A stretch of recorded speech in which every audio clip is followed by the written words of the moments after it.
السلام علیکم دوستوں، ویلکم بیک ٹو اور چینل فائنڈ اردو۔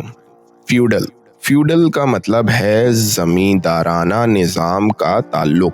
فیوڈل کا مطلب ہوتا ہے ایک ایسے نظام سے تعلق رکھنا جو زمیندارانہ ہوتا ہے، جہاں زمیندار یا لینڈ لارڈ لوگوں پر حکومت کرتا ہے۔ یہ سسٹم پرانی سوسائٹیز میں زیادہ تھا اور اس میں مزدور یا کسان زمیندار کے انڈر کام کرتے تھے۔ The feudal system often exploited poor farmers۔ Feudal نظام اکثر غریب کسانوں کا فائدہ اٹھاتا تھا۔ تو دوستو، فیوڈل کا مطلب ہے زمیندارانہ نظام کا تعلق۔